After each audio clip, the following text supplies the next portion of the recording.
fundraising metrics are something that an investor would look at and judge your business, right? So what your product manager may be looking at to improve the adoption of the product will be very different from what an investor would look at to judge the health of your business. Broadly, investor would look at your month-on-month growth in revenue, users, your CAC LTV. Whereas your operating metric, your product manager, for example, may look at the way your customers are adopting the product, the way they're using different features, and so on and so forth.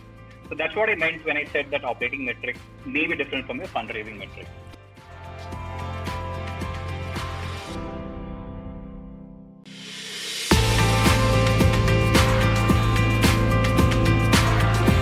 Welcome to Prime Venture Partners Podcast, a podcast for entrepreneurs looking to build and grow their startups. Learn about uncommon strategies and common traps from makers and doers of startup ecosystem. Hello everyone. Welcome to Prime Venture Partners Podcast. This is Shikhar. I look after the community initiatives at Prime. In this episode, we'll talk about metrics at early stage startups. Our guest on the show today is Gaurav Ranjan, VP Investments at Prime. Welcome to the show, Gaurav. Hi, Shikhar. Thank you. So, Gaurav, my first question is, why does an early stage startup need to track metrics? Great. So it's a very good question, Shikhar. We have seen that a lot of startups track metrics right from early days, right? And of course, stage startups do it. But a lot of time it is not very clear why you're tracking metrics. Right? So in our mind, we feel metrics broadly serve three purposes, right? One, the first thing being it gives you a quantitative assessment of the business's health, right? And ideally, for any stage, right, you should have a couple of North Star metrics to just give you a quantitative health of your business. And then, of course, you can deep dive into metrics to figure out what is working or not working. So that was the first thing. The second thing is it gives a sense of control and transparency across the organization. So once you have defined a set of core North Star metrics, everybody in the organization, every business function, be it sales, marketing, product, tech team, etc., they can align their own goals to achieve those North Star metrics, right? And everybody knows what everybody is working for. So that way, it brings in a sense of transparency and control. And the third thing is you'll be able to take data-driven decisions, right? And metrics broadly are, I mean, if you look at metrics, they are both backward-looking as well as forward-looking, right? So backward-looking metrics will help you diagnose the health of the business in order to detect any mistakes or anything that you need to fix. And forward-looking metrics will help you align your future plans and roadmap, right? So these are the broad three objectives of the metric, why you should track them. First, quantitative assessment of your business health. Second, it will give you a sense of control and transparency across the organization. Third, you can take data-driven decisions based on both backward-looking and forward-looking metrics. Got it. So in the early days when you're starting out, a lot of things comes from emotion, a lot of things are gut-based. So now you have decided, okay, you track metrics. So how to make the transition from a gut-based decision and to data-based decision-making in startups? Okay. So there are two parts to it, Shikhar. The first part is tracking metrics, and second part is taking decisions based on those metrics. So I would say that tracking metrics or collecting data you should do from day zero. No doubts about that. No second thoughts about that. You should capture as much as data from whenever you have data, right? However, decision making should not be over-indexed on data at very early stage, right? As you rightly pointed out, a lot of it is gut-based, right? And it should be that way because in early days when you're trying to figure out product market fit, it is better to look at. Of course, you can look at data and get some signals, but don't overcomplicate things by looking at data. It's good to talk to your customers to figure out what is their requirement, what are they looking for, and accordingly build the product, right? Once you have achieved some level of product market fit, right? And by that, I mean, once you have some repeatable sales process, repeatable growth, you can see repeatable growth in the next 3, 6, 12 months, right? That is when you should move to a more data-driven decisions, right? And again, there's no clear transition that now, okay, till for the first 6 months, I'll take gut-based decisions, and from 7 months onwards, I'll start taking data-driven decisions. It is more to do with how your startup has evolved, and once it has reached to a certain level of product market fit, that is when you can transition to a more data-driven decision making. In a startup, like there can be tens of hundreds of metrics. So now you have made a decision, okay, I need to track metrics. I'll be tracking metrics. Mm-hmm. So what metrics should I focus on that, and how much does it depend on the stage of the startup? Okay. So what to track is very important, right? Because these days, if you want to track metrics, you can track from anything to everything, right? I mean, you have CAC, LTV, MRR, ARR, leads, conversions. I mean, you'll have thousands of metrics. And if you start tracking everything and start taking decisions based on everything, it'll only complicate things for you, right? So what you need to track will, of course, depend on the stage of the things, but you can, of course, have a framework to decide what to track. Right? So two things, any metric should help you do two things, right? And if it doesn't do any of them, which means it is a bad metric to track at that stage. And those two things are, first being, can it predict the health of your business? If the answer to that question is no, that is a bad metric to track. And second is, will it change the way you operate? If the answer to that question is also no, which means it is a bad metric to track at that point in time, right?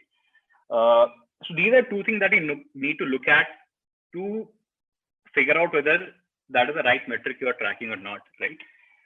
A couple of more points here, right? What to track. So apart from the first 2 points that I mentioned, right? A broad framework is that for startup at any stage, right? Growth is the single most relevant metric. And growth metric need not be your revenue growth or customer growth all the time. Growth metric is basically to demonstrate that your customers are sustainably adopting your product, right? So that metric could be different at different stages, right? So figure out what is the relevant growth metric at a given stage, whether it is revenue, whether it is number of users, whether it is CAC, whether it is improving LTV, whether it is improving your sales cycle, and just try to improve on those metrics, right? And again, at early stage, it is pointless to track too many metrics, as I said before. The other thing is, a lot of times, what we have seen is that operating metrics will be different from your fundraising metrics, right? Of course, they'll be interrelated, but what investors may be looking at any given point in time may be different from what you want to optimize for internally, and hence will be tracking a different metric. So it is also good to have a demarcation between your fundraising metric and operating metric. If both of them are same, well and good. But if not, I mean, you don't make decisions based on your fundraising metric. Right? Try to keep the two metrics separate. And the other thing is, one mistake that we've seen a lot of people doing while deciding what metric to track is they have metric goals, right? So you look at a metric and then decide on your goal. And then you say, okay, this is the only metric that I need to track, right? It should be the other way around. It should be you decide on a goal and then figure out what is the relevant metric to track to make sure that you're on the right path to achieving your goal, and then decide on the relevant metrics, not the other way around, which is a common mistake a lot of people do. And then you get into a trap of just looking at those few metrics and deciding your goal based on those metrics rather than doing it the other way around. Correct. So again, just to summarize, you need to look at two things. Can it predict the health of your business? Will it change the way you operate? These are two broad things that you need to look at. Got it. Very interesting. Can you elaborate more on fundraising metrics versus operating metrics? So fundraising metrics are, for example, any investor would want to see how are you growing. So your month-on-month growth metrics would be important in that case, right? Of course, CAC to LTV becomes very important in your fundraising metric. So CAC to LTV is something that would be also relevant for your operating side of things, right? But what I meant here was that when you are running a business, you want to optimize on a couple of things and you know certain things are not working, right? And you want to improve on those things, and hence you decide on those metrics, a few metrics to track, which will help you move in the right direction on fixing fixing some of the things that you want to achieve, to move in the right direction. Whereas fundraising metrics are something that the investor would look at and judge your business, right? So what your product manager may be looking at to improve the adoption of the product will be very different from what an investor will look at to judge the health of your business. Broadly, investor will look at your month-on-month growth in revenue, users, your CAC, LTV. Whereas your operating metric, your product manager, for example, may look at the way your customers are adopting the product, the way they're using different features, and so on and so forth. So that's what I meant when I said that operating metric may be different from your fundraising metric. So we just talked about how the metrics that you need to track depend upon the stage of the company. Are there other things apart from the stage of the company that should be considered when tracking metrics? Yes, of course, right? So business model is another important thing, right? So you can't apply the same SaaS metric to a consumer tech business, right? Even in SaaS, if you have SMB SaaS versus enterprise SaaS, the way you track metrics would be different, right? So it depends on, again, it also depends on the sector that you are in, the kind of business model, as I said before. If you're a marketplace, you want to track both supply and demand metrics, right? You would want to track the liquidity on the platform. Whereas if you're an enterprise SaaS business, you want to track maybe your CAC payback period, your adoption, your churn, etc. Right? So it depends also on the business model and as well as on the stage of the company, right? If you're early stage company, when you're like pre-product market fit, the metrics that you want to track would be maybe conversion funnel engagement, figuring out the right customer segment, right? Pre-product market fit, you may not want to over-optimize on a CAC to LTV, right? Because you're still trying to figure out who your customer is. And once you figure out who your customer is, you want to sell to them in a repeatable manner. That's when you'd want to optimize on your CAC and LTV metrics. And similarly, as you are in your scaling up phase, the metrics that you'll be tracking would be different from what you'd be tracking in a pre-product market fit phase, right? So again, when I'm saying tracking metrics, I'm not saying that you should not track all the metrics. By tracking, I mean the North Star metrics that you need to have, like 2 or 3 or 4 that you want to have. So that will change depending on the stage of the company. Having said that, you should always track everything. I mean, you should have data about everything. But to focus or to look at a senior leadership level or at CXO level, you should not have more than 2 or 3 metrics. And that will depend on the stage of the company and the business model, of course. Got it. So suppose now you have narrowed down your North Star metrics, okay, that these things I need to focus at this stage of the company, depending upon my business model. So now if you're trying to make an effort into boosting one metrics and it leads to decline of other metrics, so how do you manage that? What's the trade-off and how do you balance that part? Okay. So hence I said the North Star metric will depend on the stage of the company, right? So if you look at metrics, most of them are interrelated, right? So if you look at your LTV, it is related to your churn, right? If you look at your ARR, it is a function of your customer acquisition, retention, expansion revenue, and everything else, right? So it will happen that if you try to optimize on one metric, some other metric may move in the wrong direction, right? Hence, it becomes very important for you to figure out what is the North Star metric. And let me give you some examples, for instance, right? So suppose you are in early growth phase, right? And suppose you're a marketplace. Let's take the example of a marketplace, right? And your marketplace is a supply constrained marketplace, for instance, right? You have enough demand, but supply is not there, right?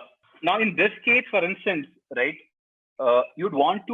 you may not want to focus so much on the cost of acquisition of supply, right? Because it is a supply constrained marketplace. Of course, supply will be expensive here till the time you reach a critical mass, and then of course network effect will kick in. And so here, if you want to, for example, improve the monetization on the platform, right? You may not want to look at the supply payout because you're trying to build supply, you're trying to get more supply on the platform, right? So when you're calculating your unit economics, you may want to look at your CAC, but the gross margin may not be very important because the supply is expensive. You know that for a fact, right? So you can ignore that for some time till you have built a critical mass of supply, right? So of course, when you're trying to optimize on some metrics, some other metric will move in the negative direction, and you need to be comfortable with that given the stage of the company. And hence, I said North Star metric is more important. You need to have a clearly defined North Star metric, and to achieve that, if you have to forego some metric for some time or let go of some metric moving in a negative direction for some time, you should be okay with that. So does it make more sense in the context of like startups should have focus more on velocity than a speed? Or? Yeah, good that you brought that up, right? So when you're focusing more on, say, growth, right, or on velocity, at that point in time, of course, you'd want to control your CAC, right? But over-optimizing on your CAC at that point in time may hamper your scale-up or may hamper your growth, right? So there you just want to figure out where do I acquire my customers from, where do I get most of my customers from, right? And once you have reached a certain critical mass in terms of growth, that is the time when you'd want to optimize or fine-tune your CAC. You may want to improve your retention and so on. Right? So it will depend on the stage that you are in, what you want to achieve at that stage, right? So at early stage, of course, growth is more important in terms of number of users and revenue that you get. Later on, of course, NPS metrics will become more important. So in that case, you'd want to have lower CAC, and hence you may be okay with a slower growth phase because you want to optimize on your CAC and your unit economics. Right? So it depends on the stage, of course. Got it. So another challenge for early age startups is the number of data points. So then since they're just starting out, suppose somebody's a business of subscriptions, they have quarterly subscriptions or annual subscriptions. So they don't have those many data points to make a decision, so track metrics. So and they cannot wait for a whole year to pass by and then make decisions and then track them. So how should they go about when they have few data points or large cycles? So there are two things here, right? One is when you have few data points, right? So if you have few data points, of course, which means you are very early in your journey. So in that case, it does not make too much sense to over-index on data-driven decision making, right? You can take, I mean, you can look at the data and get some signals from the data, and then of course use your own learning, talk to customers to get insights from them, see what others in the industry have done, and try to maybe pick up the best practices from there, right? And take decisions accordingly, right? So at early days, when you don't have enough data, don't get into that trap of analysis paralysis, right? Otherwise, you'll be just stuck with a limited amount of data, and every data can paint in a different way to tell a different story, right? So with the limited data, it becomes even more easier if you want to paint a story. Whereas the other part was if you have maybe a longer sales cycle, right? How do you wait? So for example, if you are an enterprise SaaS company and you have annual contracts, right? So the only way to figure out churn is maybe at the end of the annual contract, and you can't wait for 1 year to figure out if your customers will churn out or not. So in that case, you can do two things. One is, of course, if you have few customers, you can talk to them on a regular basis. You can have a stellar customer success team which kind of stays in touch with the customer on a regular basis to see how happy or unhappy they are with the product. And then of course you can have certain forward-looking metrics, for example, engagement numbers or NPS scores. That'll give you a sense if the customer is happy with the product and will he or she churn out, or will they churn out at the end of the contract cycle. So so you can talk to the customers, or you can look at some forward-looking metrics that'll give you a sense whether the customer will churn out or will stay on the platform. So one more thing I would like to ask, like all the entrepreneurs, they have decided, okay, now I want to track metrics, and based on my stage of the company or my sector, I've decided. But what are some of the mistakes that people make when tracking metrics? Obviously, since they're doing, there must be some common mistakes, or they get fooled by those metrics. And what should be the gotchas that they should avoid? Yes, okay. That is a very relevant question. How do you draw actionable insights from metrics is more important. I mean, it's equally important than to tracking metrics, right? So you may track everything, but how do you draw insights from that is very important. And a lot of people kind of make mistakes here and get fooled by metrics, as you rightly pointed out, right?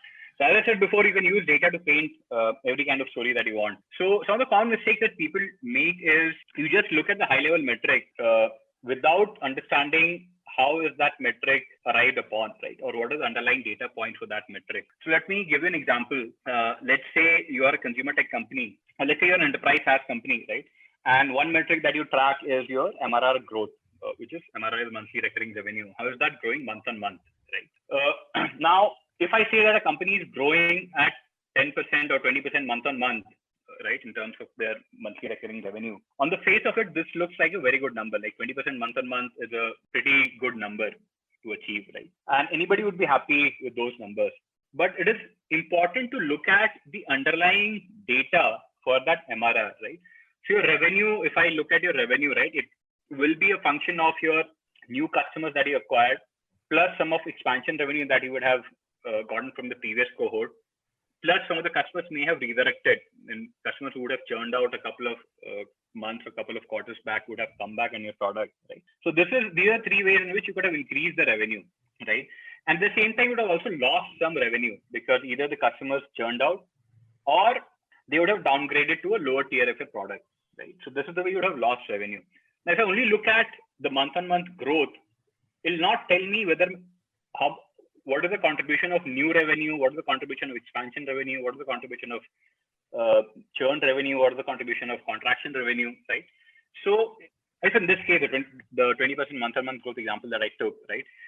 What if the new revenue added every month was very high, was maybe like 60% of the new revenue, 60% of MRR was coming from new revenue, and you are losing a lot of customers, a lot of revenue because of churn and contraction. So it is not a very good sign of the health of your business, right? Which means your marketing is working well to get customers, but either your product or your customer success is not good because of which customers are churning out, right? So if I would have only looked at the month-on-month growth, I would have been very happy as a CEO or a CXO.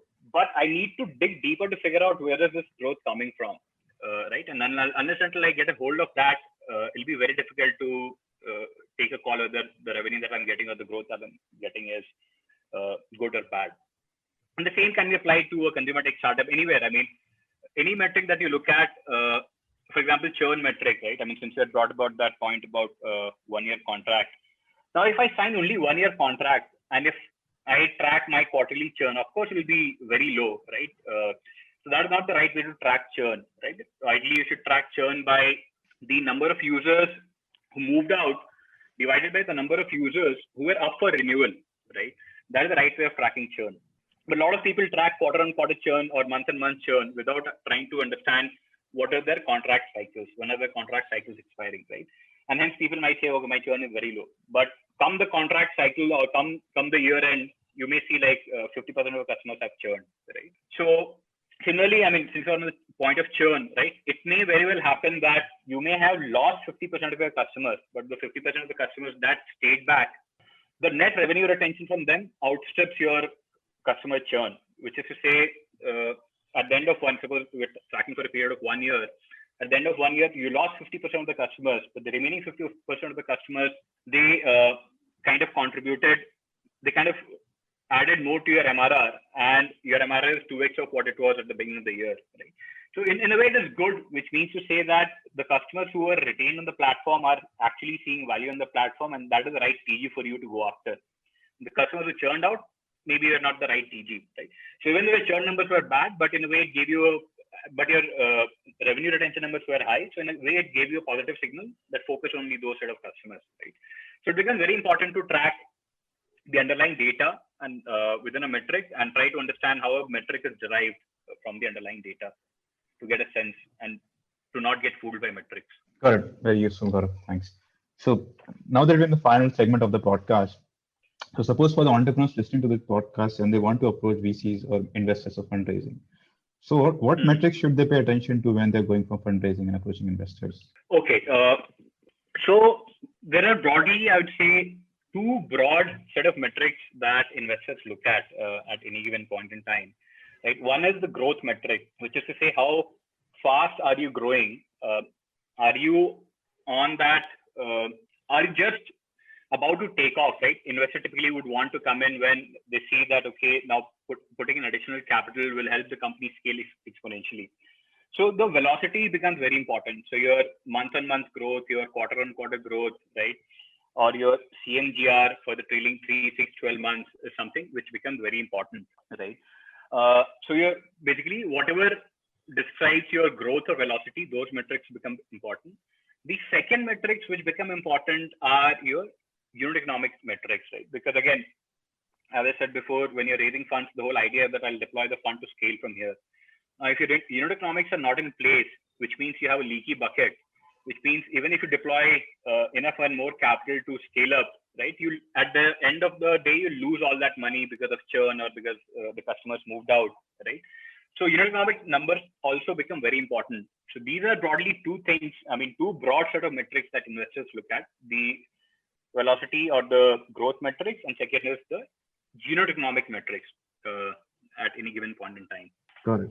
So Gaurav, thanks for your time today and thanks for sharing your insights with us. Thanks, Shikhar. And thanks to you, the listener, for tuning in. Let us know what you thought about the episode and what topics you would like us to cover in the future episodes.